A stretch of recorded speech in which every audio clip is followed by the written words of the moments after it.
स्वागत आहे मंडळी. कसे आहात आपण? मजेत आहात ना? सुट्टी मस्तपैकी एन्जॉय करताय ना?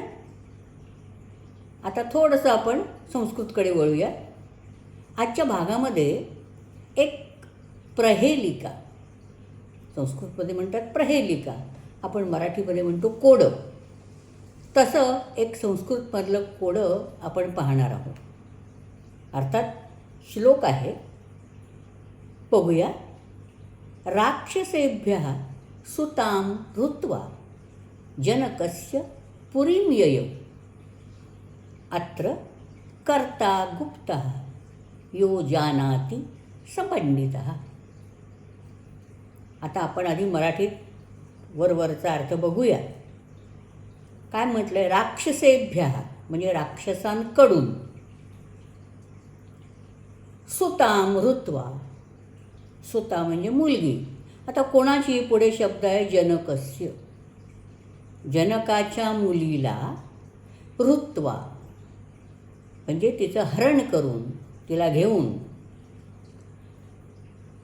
पुरीं ययौ स्वतःच्या नगरामध्ये, ययौ म्हणजे गेला, पुर म्हणजे नगर, पुरी त्याचं छोटं रूप आहे केलेलं, पुरी नगरीमध्ये गेला.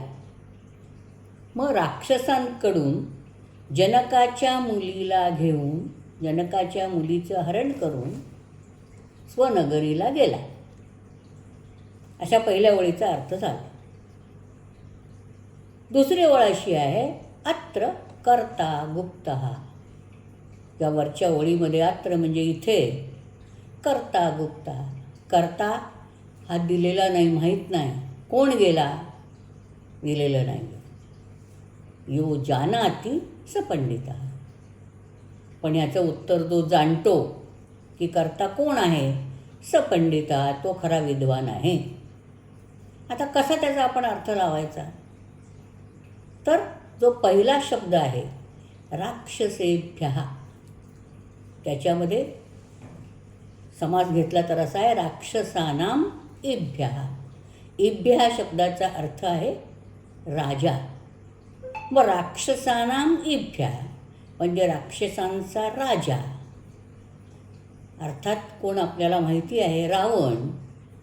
जनकस्य सुतां हृत्वा, जनकाच्या मुलीचं हरण करून, पुरीं ययौ स्वतःच्या नगरामध्ये गेला. म्हणजे आपल्याला उत्तर कळलं या कोड्याचं. अर्थात आपण सगळेच जण विद्वान आहोत असं समजायला हरकत नाही, नाही का? या ठिकाणी मी थांबते. नेहमीप्रमाणे माझ्या या वाहिनीला आपण लाईक, शेअर आणि सबस्क्राईब करा आणि आठवणीने कमेंटही द्या. जयतु संस्कृतम.